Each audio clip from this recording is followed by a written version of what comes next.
dia punya alih-alih. Setiap kali ada binatang buas datang, dia latihan. Mungkin nggak kena, dia latih lagi. Tapi sekian kali latihan dan latihan dan latihan, orang itu pasti menjadi orang yang ahli dengan apa yang dia pegang. Jerih payah dalam Tuhan tidak pernah sia-sia. Ada upah yang Tuhan sediakan.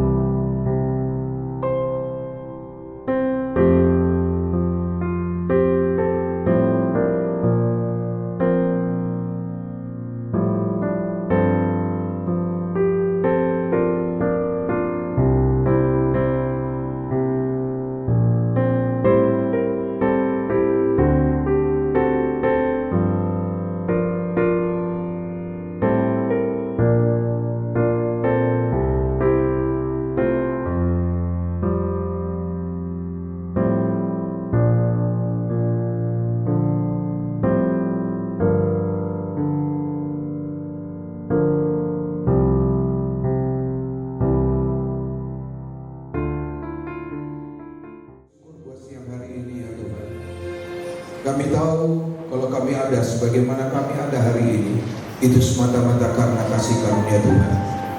Terima kasih kalau sampai hari ini kami boleh mengalami kebaikan Tuhan. Apapun yang terjadi di sekitar kami, Tuhan tidak pernah meninggalkan kami. Sebagai tanda ucapan syukur kami bawa korban syukur kami. Kami rindu Tuhan, Engkau berbicara dan mengajar setiap kami lewat firman-Mu, sehingga iman kami terus bertumbuh di dalam Tuhan. Hamba mohon anugerah-Mu Tuhan. Setiap pribadi yang datang ke tempat ini, tidak ada satu orang pun yang tidak mengalami perjumpaan dengan Tuhan. Bahkan apa yang menjadi pergumulan dari saudara-saudaraku tempat ini, Kau menjadi jawaban. Yang sakit Kau sembuhkan Tuhan, yang lemah kembali Kau kuatkan Tuhan. Dan setiap kami boleh melihat ada jalan keluar di dalam Tuhan. Berbicaralah ya Tuhan. Di dalam nama Tuhan Yesus, semua kita yang siap dengar firman Tuhan katakan amin. Silakan duduk Bapak Ibu Saudara yang dikasih Tuhan. Selamat siang, shalom. Apa kabar Bapak Ibu? Ini kayaknya kata-katanya sudah biasa Saudara ya. Kalau ditanya pasti jawabannya seragam, luar biasa. Saya berdoa apa yang keluar dari mulut kita itu meluap dari hati kita. Dan kita percaya bahwa Tuhan yang kita sembah adalah Tuhan yang luar biasa. Nah, Bapak Ibu Saudara yang dikasihi Tuhan, terima kasih kalau hari ini saya boleh melayani di tengah-tengah Bapak Ibu. Ini grup dari grup Yadika ya, betul ya Bapak Ibu. Ada dari beberapa bisnis betul ya, dari pendidikan, dari hotel dan lain-lain ya. Nah, hari ini fokus kita hanya satu, yaitu Tuhan kita. Dan kita percaya orang-orang yang mengalami perjumpaan dengan Tuhan itu pasti hidupnya berubah di hadapan Tuhan. Nah, hari ini kita mau renungkan firman Tuhan. Izinkan saya memperkenalkan diri saya. Nama saya Tri Agus Pakpahan. Ya, mungkin ada yang bilang ini orang Jawa, orang Batak. Ada yang dari Korea Utara di sini? Oh, semua? Horas. Tri Agus itu bukan nama orang Jawa, tapi itu tanggal lahir saya. Jadi tanggal 3 Agustus ya lahirnya. Jadi jangan lupa sebentar lagi Agustus ya. Dan saya melayani Tuhan sepenuh waktu. Dari tahun 98 saya menyerahkan hidup saya untuk melayani Tuhan sampai hari ini, bahkan mungkin sampai selama-lamanya. Dan saya latar belakang saya orang bank. Nah, satu hari tahun 94 saya ketemu dengan Tuhan secara pribadi di dalam sebuah ibadah, dan saya dengar suara Tuhan secara audible. Dan semua kesalahan pelanggaran saya itu tiba-tiba ditayangkan seperti ini. Dan ada satu suara yang bilang begini, "Nah, aku sudah mati buat engkau." Dan gak ada pribadi itu, tapi suara itu lembut, dan saya percaya itu suara dari Roh Kudus. Dan hari itu saya nangis. Dari ibadah 1, ibadah 2, saya tetap duduk di depan. Dan ada satu kerinduan yang dalam saya bilang gini, besok Senin saya resign, saya menyerahkan hidup buat Tuhan. Tapi Tuhan siapkan 4 tahun. Tahun 98 baru Tuhan izinkan saya melayani Tuhan sepenuh waktu sampai hari ini. Nah, saya bersyukur setiap kita bukan soal full time-nya atau enggak full time-nya, tapi itu bicara full heart sama Tuhan. Saya percaya Bapak Ibu mencintai Tuhan dengan segenap hati. Nah, hari ini kita akan belajar, temanya adalah akselerasi di dalam Tuhan. Apa sih akselerasi menurut Bapak Ibu? Saya percaya semuanya orang-orang hebat di tempat ini. Saya percaya setiap kita kepengen terus mengalami percepatan pertumbuhan di dalam Tuhan. Betul ya? Kalau bisa hari ini yang jadi karyawan mendadak jadi direktur, tapi enggak juga saudara ya. Itu butuh proses. Betul kan? Kita pengen sesuatu terjadi dengan cepat dalam hidup kita. Saya mau bilang gini, bukan hanya kita yang kepengen, Tuhan juga sangat kepengen anak-anaknya terus mengalami percepatan dalam hidupnya. Karena Tuhan punya rencana yang besar atas setiap kita. Tuhan sangat rindu setiap kita naik bukan turun, jadi kepala bukan ekor. Dan semua yang kita kerjakan dibuat Allah berhasil dan beruntung. Amin. Nah, kita akan baca firman Tuhan 1 Korintus 2 ayat yang ke-9. Saya mau undang Bapak Ibu Saudara baca firman Tuhan ini dengan kuat.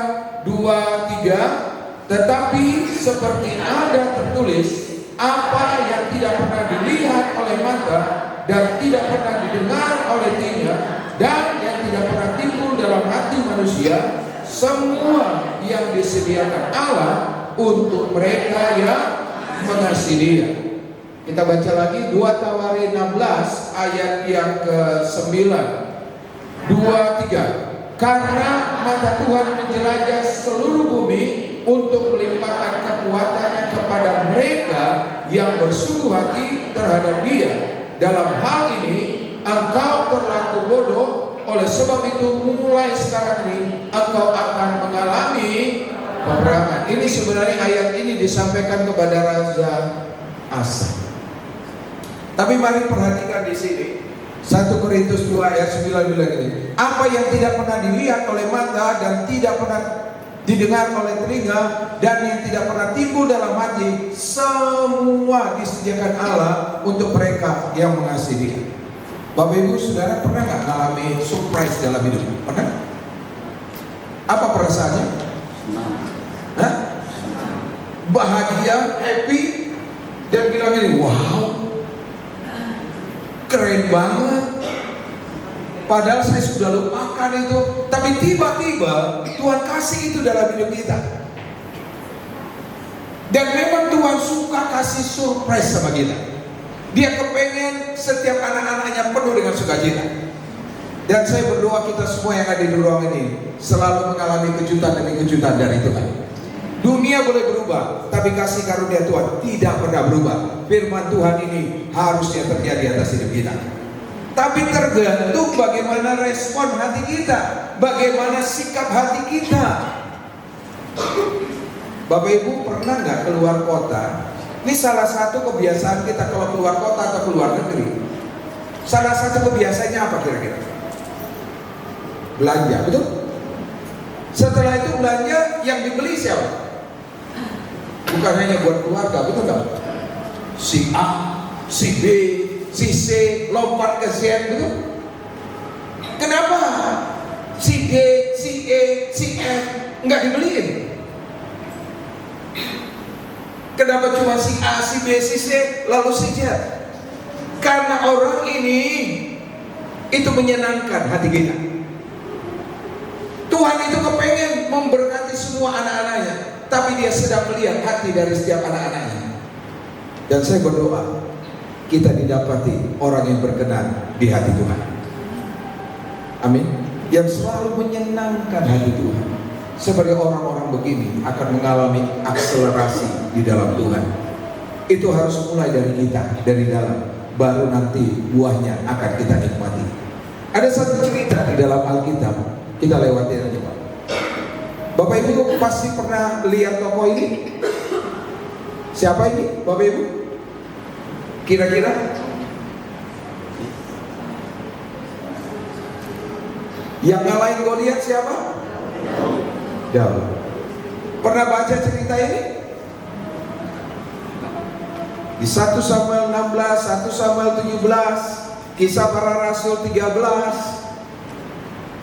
Nanti kita belajar. Siapa sih Daud ini? Daud ini keturunan Isai, anak nomor 8, anak bontot yang gak diperhitungkan.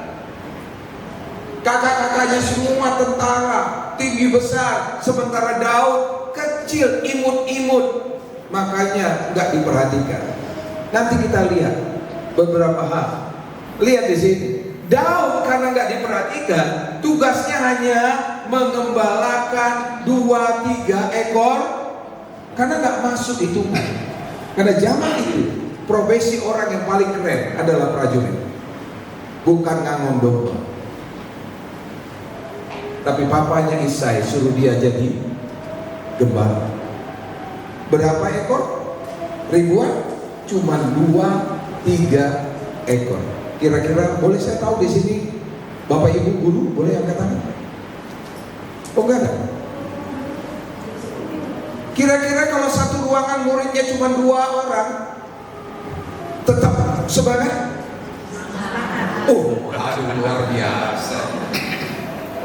Tapi nanti kalau Tuhan kasih pengalaman cuma 2 muridnya, masih tetap semangat? Wah, agak minor-minor saudara ya. Tapi lihat di sini, cuma dikasih 2-3 ekor. Aduh, sepertinya cuma sekedar dikasih. Tapi dengar baik-baik, Alkitab berkata, kalau kita setia dalam perkara kecil, maka Tuhan akan kasih perkara yang besar. Ada amin? Amin. Satu hari, karena ini waktunya terbatas, 1/16, 1/17. Satu hari ayahnya Isai bilang sama Daud, Daud, bawa ini roti buat kakak-kakakmu. Ternyata mereka sedang berhadapan-hadapan dengan tentara Filistin. Saul, rajanya Israel, keturunan Benyamin ini. Daud itu keturunan Yehuda. Saul itu orang yang dipilih oleh rakyatnya sendiri, tinggi besar, keren lah, tongkrongannya keren banget. Tapi ketika berhadapan-hadapan dengan orang Filistin, karena di depannya ada siapa? Goliat, tinggi besar, 2,7 meter lebih kurang, 6 hasta. Itu melihatnya begini, so. Begitu dia keluar, tentara Israel ciumnya luar biasa. Mereka takut. Mereka lagi dihina-hina sama Goliat. Mereka gak berani perang. Tiba-tiba Daud datang ke sana. Dia bilang gini, siapa yang najis bibir ini berani menghina barisannya Allah Israel? Kakaknya, dia bilang begini, kamu ini memang selalu bikin masalah. Karena mereka lagi ketakutan.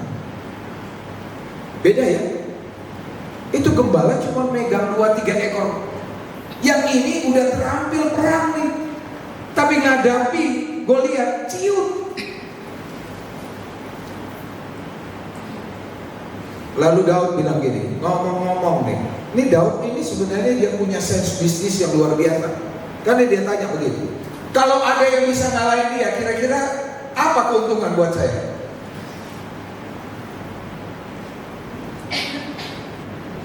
Mereka bilang gini, pajaknya dihapuskan, jadi anak mantu Saul. Siapa yang gak kepengen di lingkungan ring 1? Semua fasilitas tersedia, betul kan? Dia ngomong sama Saul, Saul panggil dia, nah. Mungkin begini, kamu mau perang? Iya. Coba pikir-pikir tuh, gede banget tuh. Dia ulangi ucapan yang sama. Ini orang najis bibir nih, menghina barisan Allahnya Israel. Saul udah ciut, dia nggak tahu siapa yang mau dikorbankan. Mumpung ada yang mau. Sebetulnya di sini nggak ada yang cari kambing hitam untuk dikorbankan.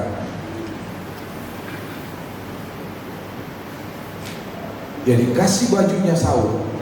Begitu dia pakai, dia bilang gini, mungkin ya, om berat banget ya om, nggak pernah bisa saya pakai yang model begini. Karena dia kan kecil. Dia suruh pakai bajunya Saul yang tinggi, ya nggak bisa. Udah kayak robot dia begini. Dia bilang, "Om, aku nggak mau pakai itu. Aku mau pakai yang biasa aku pakai." Dengar, kalau Tuhan melakukan perkara besar, Tuhan tidak tergantung dengan aksesori saudara. Apa yang di tanganmu, ada yang di hatimu, Tuhan bisa pakai untuk melakukan perkara yang besar. Ada apa? Lalu dia datang waktu Goliat keluar, Daud keluar, Daud lari ke sana. Yang di tangan Daud hanya 2 alat. Yang pernah sekolah minggu pasti hafal. Yang satu apa tangan? Tongkat.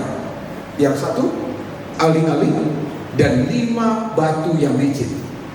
Begitu Goliat lihat, dia bilang gini sambil begini, saudara, "Anjingkah aku sehingga kau bawa tongkat? Aku penggal kepalamu, aku serahkan kepada binatang sama burung-burung liar." Daud bukannya jiper kalau orang bilang sekarang.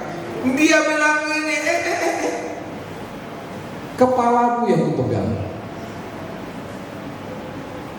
Aku akan serahkan tubuhmu dan seluruh masukan Filistin ini kepada burung-burung buas dan binatang liar.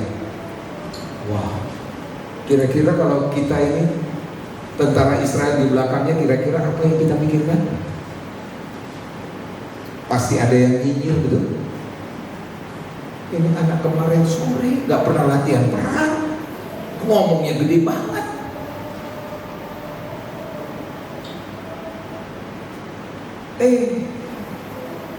Dia mundur, dia ambil batu di dalam sungai. Batu yang tidak kelihatan, tapi batu yang licin. Dia ambil, dia taruh di ali-alinya atau ketapel kata orang Medan. Dia putar. Goliat masih ketawa, tiba-tiba mendadak kena serangan jantung. Berhenti jantungnya, mati. Menurut Bapak Ibu, itu karena tangan Tuhan yang bawa batu itu ke jidatnya Goliat, atau memang Daud itu orang yang terampil menggunakan alat itu?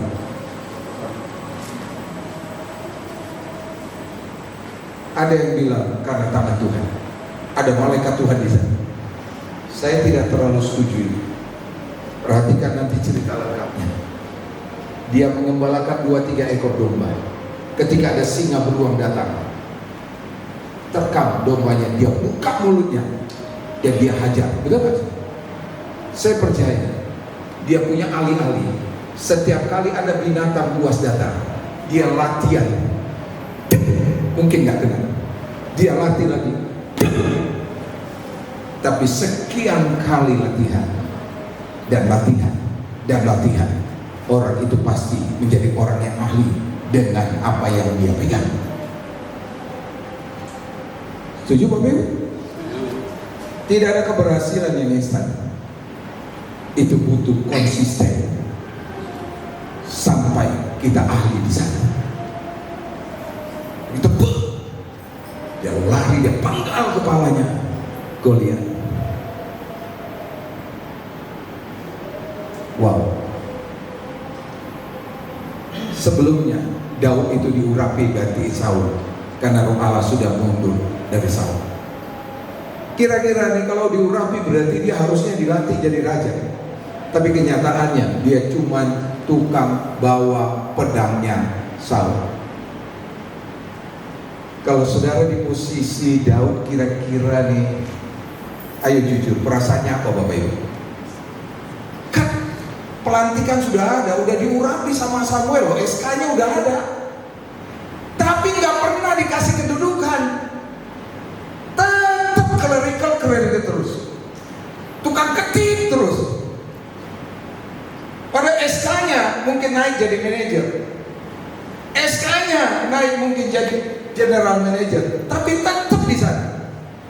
Ayo, kira-kira Bapak Ibu happy dengan keadaan itu?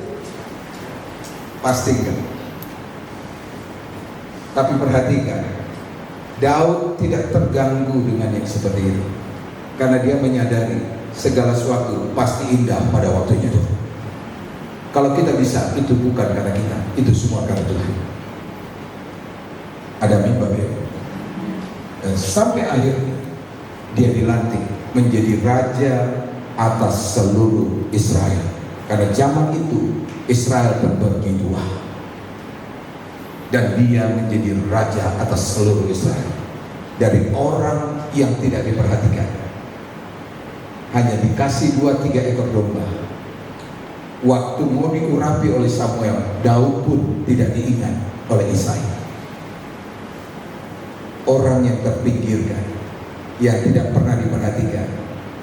Tapi dengar baik-baik, mata Tuhan sedang menjelajah. Dia sedang mencari orang yang bersungguh hati dengan dia untuk melimpahkan seluruh kemampuannya dia. Di tempat tersembunyi ada tangan Tuhan yang sedang membentuk kita. Satu hari di waktunya Tuhan, dia akan munculkan, dan tidak ada satu orang pun yang akan membantah bahwa orang ini memang layak ada di tempat ini. Saya berdoa kita semua mengerti, kita belajar dari Daud. Kata Daud artinya yang dikasih. Amin. Nah, mari kita perhatikan selanjutnya. Mari kita baca sama-sama. 2-3 Kisah Para Rasul 13 ayat 22-33 36 2-3. Setelah Saul disingkirkan, Allah mengangkat Daud menjadi raja mereka. Tentang Daud, Allah telah menyatakan, aku telah mendapati Daud bin Isai, seorang yang berkenan di hatiku dan yang melakukan segala kehendakku. 36. Sebab Daud melakukan kehendak Allah pada zamannya, lalu ia mangkat dan dibaringkan di samping nenek moyangnya, dan ia memang diserahkan kepada binasa. Artinya tubuhnya akan kembali ke tanah. Dan pada waktu itu belum ada keselamatan Yesus Kristus, ada di masa penantian. Kita bersyukur hari ini kita sudah ketemu dengan juru selamat kita. Amin. Terus lanjut, Pak. Nah, ini bisa kita perhatikan di sini. Anak ke-8, anak bungsu, ya, diurapi, tapi tetap jadi cuman pembawa senjata. Nah, kalau kita melihat di sini, ada beberapa hal yang paling menonjol dari hidupnya Daud, sehingga dia menjadi orang yang berkenan di hati Tuhan. Terus, Pak, mari perhatikan. Kenapa Daud diangkat oleh Tuhan? Yang pertama, karena Daud itu intim dengan Tuhan. Hampir semua kitab Mazmur itu lahir dari Daud. Kapan dia ciptakan kitab Mazmur? Apakah di dalam kerajaan? Di tempat yang tersembunyi.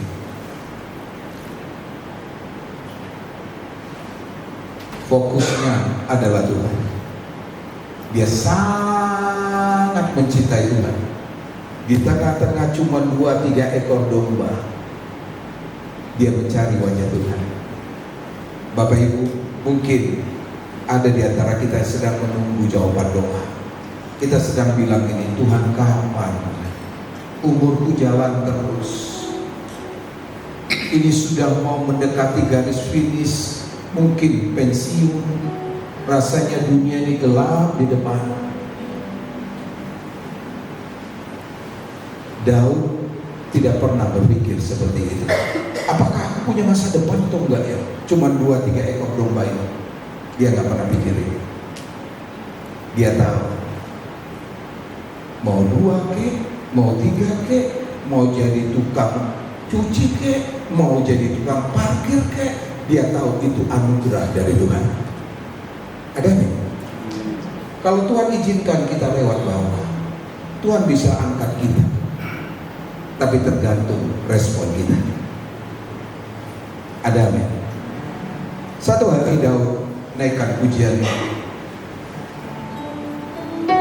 lebih baik satu hari di pelataranmu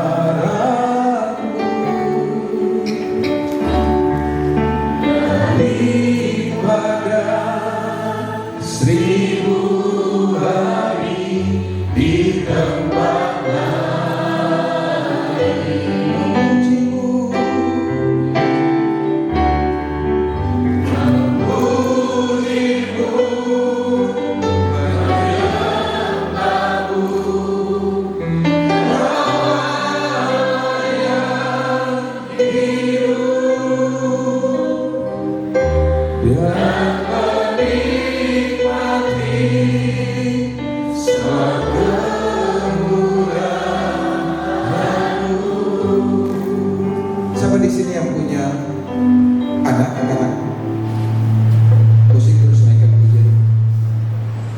punya lebih dari satu? Enggak.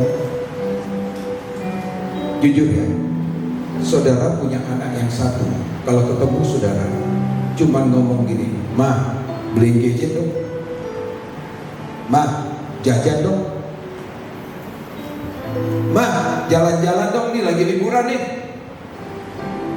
Tapi ada yang satu, ketika bapak ibu pulang, dia tahu jam segini papa mamanya pulang, dia sudah menunggu di depan pintu.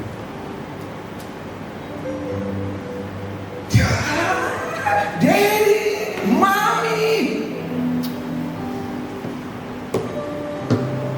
Dan waktu saudara masukkan mobil atau motor, dia langsung angkat tas saudara, dia pegang sambil jalan. Dia bilang gini, "Pa, Ma, capek ya? Aku bikinin minum ya." Lalu waktu duduk, dia duduk di samping saudara, dan dia bilang gini, "Aku bangga dia punya papa, punya mama kayak kamu. Makasih ya, Ma. Makasih ya, Mama. Sudah jadi papa mama buat aku." Kira-kira saudara jatuh cinta sama yang minta gadget atau yang ini?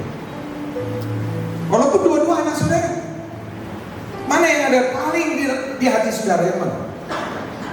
Ayo, yang mana kira-kira? Yang satu atau dua? Yang dua. Dia nggak minta apa-apa.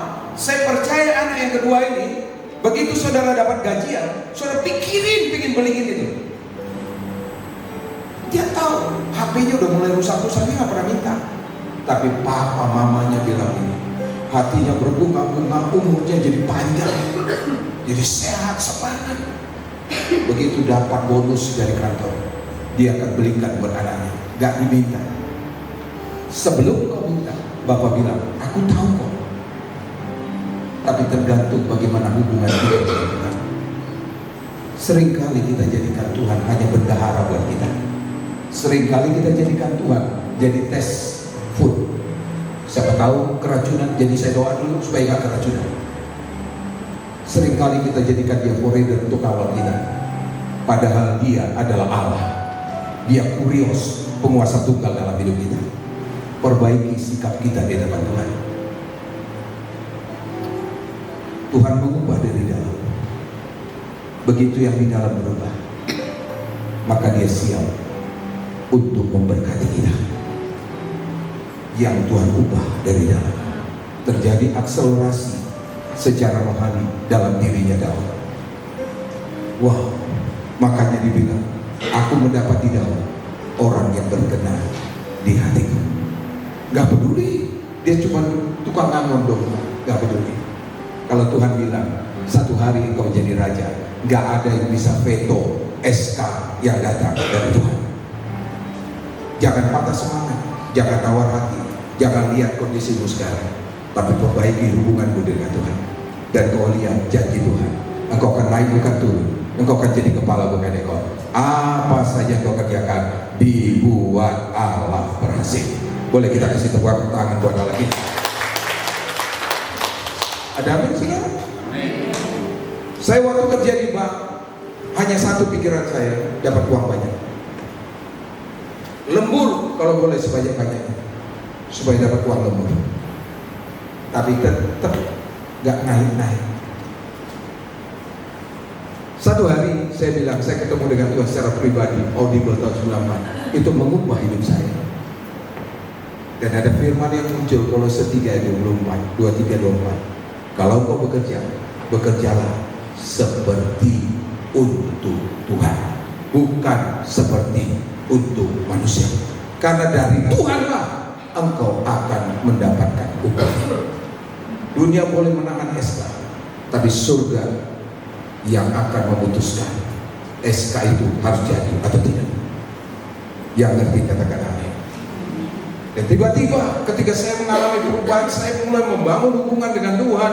Banyak doa, banyak muji nyembah Tuhan. Saya baca Alkitab yang gak pernah saya sentuh dulu. Kristen nih dari lahir. Seringkali makan aja kita gak doa, betul kan? Jatuhin sendok lalu amin gitu aja. Apalagi sekeliling kita gak seiman. Waduh, rasanya mau taruh di mana ini?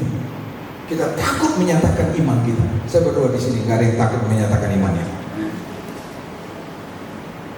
Begitu hubungan saya perbaiki dengan Tuhan, sesuatu yang berubah dari dalam itu mengubah semua yang di luar. Tiba-tiba saya dipanggil oleh SDM, dan dia kasih tahu, kamu nanti akan naik di level ini.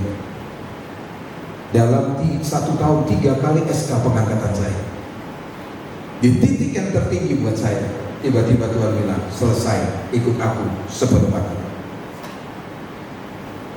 Tuhan gak pernah panggil kita dalam keadaan yang lagi jobless, supaya dunia tahu bahwa Tuhan yang bertanggung jawab atas hidup kita. Ada amin, saudara? Bagaimana dengan kita hari-hari ini? Para suami, tugas kita adalah imam, nabi, dan raja. Seringkali hanya raja yang kita gunakan. Tidak apa adalah pilihan Tuhan, imaman yang raja. Seringkali kita hanya menggunakan raja, tapi menjadi imam dan nabi kita gagal. Saya berdoa hari ini, ambil posisi kita, membawa keluarga kita ketemu dengan Tuhan. So mereka mencintai Tuhan di atas segala-galanya.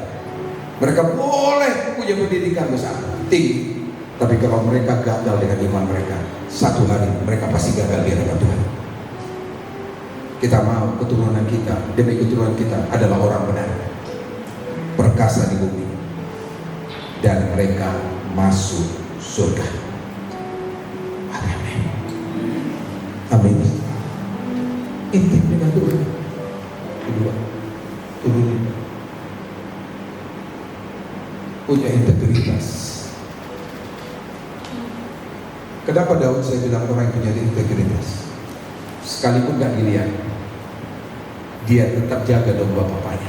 Bisa gak dia lapor sama papanya semua dimakan oleh binatang, supaya dia gak capek ngurusin?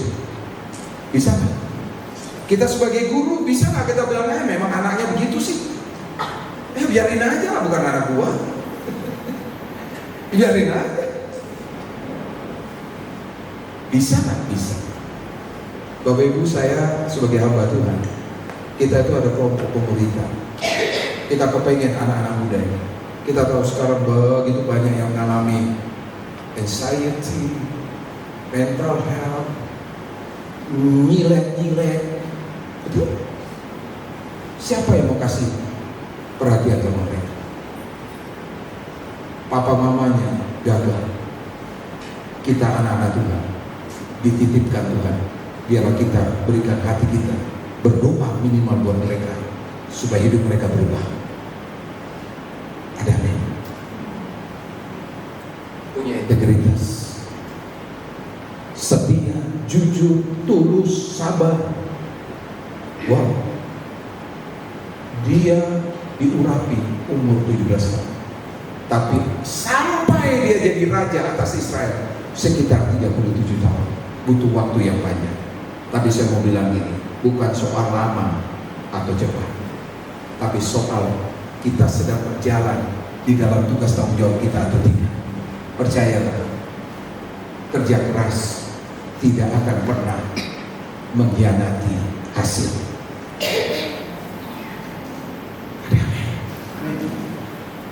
Tangan yang rajin mendatangkan berkat, tapi tangan yang malas membawa kemiskinan, kemelaratan. Pilihan ada di tangan kita. Yang terakhir, sekalipun dia sudah hebat, Daud tidak pernah curi kemuliaan Tuhan, karena dia menyadari segala sesuatu dari dia, oleh dia, dan semuanya harus kembali kepada dia. Kalau kita ada di saat ini, ada di level ini, itu semua karena Tuhan. Kalau kita ada di titik terendah hari-hari, percayalah, Tuhan tidak pernah tinggalkan kita. Barang siapa yang merendahkan dirinya, dia akan ditinggikan oleh Tuhan. Tapi orang yang tinggi hati akan direndahkan oleh Tuhan. Pilihan ada di tangan kita. Biar hari-hari ini semua kita anak-anak Tuhan mengalami akselerasi di hadapan Tuhan. Yang setuju katakan amin. Saya tutup di sini. Saya punya sahabat, mungkin salah satu dari bidang usaha di tempat ini. Dia seorang pengusaha hotel dari grup-grup yang cukup terkenal. Banyak hotelnya di Bali, di Jakarta, dan lain-lain. Tadi saya melihat orang ini, sesibuk-sibuknya dia ngurusin. Saya tahu setiap hari dia meeting. Dan hubungan saya dengan beliau itu cukup dekat. Dia panggil saya abang. Ketika ada COVID pada masa itu, dia harus lay off karyawannya, ganti satu orang, isi satu orang. Dia pusingnya luar biasa. Tadi saya melihat, setiap hari kita bikin rumah doa, dia tidak pernah tinggalkan. Saya bilang, kondisi bisnis gimana, bro? Itu kayak kapal selam, udah tenggelam di bawah kan. Rasanya udah gak tahu mau ngangkatnya gimana. Kita terbatas, tapi ada tangan Tuhan yang tidak terlihat, sangat mampu untuk mengubah kegagalan menjadi keberhasilan. Tahun 2022 justru hotelnya berkembang luar biasa. Dia buka berbagai hotel di seluruh Indonesia. Tapi hari-hari ini hotel-hotel sedang mengalami goncangan. Ya Pak ya, yang grup hotel ada? Saya tanya sama beliau, beratan mana, COVID atau hari ini? Hari ini. Karena tidak ada anggaran pemerintah untuk masuk ke hotel-hotel. Karena kita hidup dari mereka. Betul apa betul? Dan dia sudah lay off 50% karyawannya. Step by step dia akan lay off lagi. Pusing saya Pak. Saya jadi bilang ini, bro, kalau COVID bisa lewat, kapal udah tenggelam kayak kapal selam, bisa diangkat dan punya banyak usaha yang lain, punya mall. Kenapa kamu takut hari ini? Kalau dulu Tuhan tolong, berarti hari ini sampai selama-lamanya Tuhan tetap sama, yang sanggup menolong setiap kita. Perbaiki yang di dalam, tingkatkan hubungan dengan Tuhan. Saya menjadi salah satu yang membina mereka di persekutuan doa mereka. Saya nggak punya uang, tapi saya punya hati supaya mereka tetap kuat di dalam Tuhan. Saya percaya masa COVID bisa lewat, hari ini juga bisa lewat.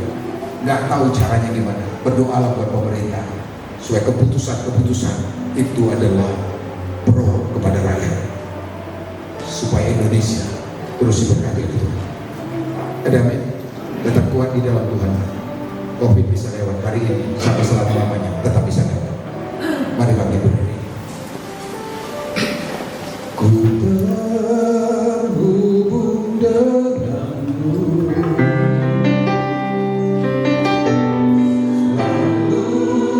selalu melengkapi hatiku. Imanmu itulah dasar hidupku, yang berdaulat atas terhubung denganmu. Bagi dari hati kita selalu melengkapi hatiku. Firman-Mu itulah dasar hidupku, yang berdaulat atasku. Bolehkah saya minta waktu sebentar? Saya pejamkan mata saya. Saya tahu hari-hari ini bukan hari-hari yang baik. Ini hari-hari serba tidak pasti. Perang mulai muncul di mana-mana. Kita lihat di Indonesia juga mulai ada goncangan, tekanan kepada gereja. Percayalah, orang-orang yang ada dalam kerajaan Allah, dia tidak akan pernah tergoncangkan. Berapa banyak Bapak Ibu Saudara jujur hari ini sedang berkata, saya butuh Tuhan, saya butuh Tuhan, saya gak tahu lagi caranya gimana, tapi aku percaya Tuhan sanggup tolong saya. Kalau itu Bapak Ibu Saudara, bolehkah dengan segala kerendahan hati, mungkin itu soal penyakit, soal karir, soal usaha, soal keluarga yang hari-hari sedang berantakan, boleh Bapak Ibu angkat tangan dan saya mau berdoa buat Bapak Ibu. Kita nggak perlu malu di hadapan Tuhan. Angkat tangan tinggi-tinggi. Saudara yang kata, bukan saudara sedang mempermalukan diri saudara, tapi itu adalah tanda saudara menyerah sama Tuhan. Engkau akan tangan, maka tangan Tuhan akan turun. Karena bagi Tuhan tidak ada yang mustahil. Tuhan terima kasih. Berkati setiap Bapak Ibu saudaraku di tempat ini. Tuhan jamah mereka, peluk anak laki-laki dan perempuan. Terima aja saat ini, terima. Jangan tahan air mata saudara. Izinkan dia sebagai bapa memeluk anak perempuan, anak laki-laki. Tidak ada ketakutan di dalam Tuhan. Tidak ada ketakutan di dalam dia, karena dia terlalu mampu untuk menolong kita. Tuhan terima kasih. Berkati anak-anakmu Tuhan. Kalau ada yang sakit hari ini, Tuhan sembuhkan Tuhan. Sembuhkan, pulihkan keadaan mereka. Yang usaha hari-hari ini sedang mengalami kebingungan, Tuhan aku berdoa dalam nama Yesus, seperti Engkau menolong Ishak dalam masa kekeringan, biar pertolongan yang sama turun atas anak-anak, dan biar mata mereka hanya tertuju kepada Tuhan. Kalau ada keluarga-keluarga yang hari-hari ini sedang berantakan, Tuhan pulihkan. Bukankah Kau berjanji hati Bapa akan berbalik kepada hati anak, hati anak akan berbalik kepada hati orang tua. Tuhan terima kasih buat Bapak Ibu saudaraku yang ada di tempat ini, yang hadir hari ini. Tidak ada satu orang pun yang tidak mengalami percuma dengan Kau. Mereka bersuka cita karena mereka mengalami Engkau hari ini Tuhan. Sertai dalam sisa 6 bulan ini Tuhan, supaya semua pintu-pintu yang tertutup terbuka ya Tuhan. Mereka mengalami kemenangan dan berkat Tuhan mereka alami hari-hari ini. Tuhan terima kasih Tuhan. Kami akhiri pemberitaan firman Tuhan ini. Kami akan masuk di dalam doa syafaat dan doa Bapa kami. Terima kasih Bapak. Mari kita angkat doa Bapa kami. Bapa kami, dikuduskan nama-Mu, datanglah kerajaan-Mu, jadilah kehendak-Mu di bumi seperti di surga. Berikanlah kami pada hari ini makanan kami yang secukupnya, dan ampunilah kami akan kesalahan kami, seperti kami juga mengampuni orang yang bersalah kepada kami. Dan janganlah bawa kami ke dalam pencobaan, tetapi lepaskanlah kami daripada yang jahat. Karena Engkau yang punya kerajaan dan kuasa dan kemuliaan sampai selama-lamanya. Kita akan masuk dalam doa syafaat. Bapa terima kasih buat siang hari ini. Kami percaya 2 orang sepakat meminta apapun Engkau beri Tuhan.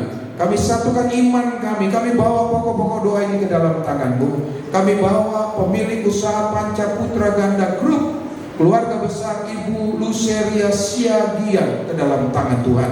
Tuhan, Engkau yang percayakan setiap bidang usaha ini, biar Engkau sendiri yang membuat semuanya berhasil Tuhan. Jagai sisi keluarga ini, jagai setiap usaha yang mereka bangun Tuhan. Tuhan berkati usaha Panca Putra Ganda Group Tuhan. Berkati juga proses penerimaan siswa baru Yanika dan mahasiswa Universitas Satya Negara Indonesia Tuhan. Biar semuanya berproses dengan baik. Ada begitu banyak orang tua yang menyekolahkan anak-anaknya di tempat ini Tuhan, karena mereka melihat ada Tuhan di sana.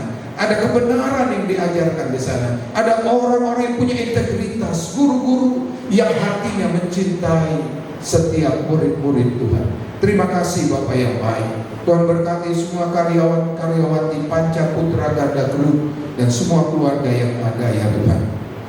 Tidak ada satu orang pun yang berkekurangan. Semuanya diberkati oleh Tuhan.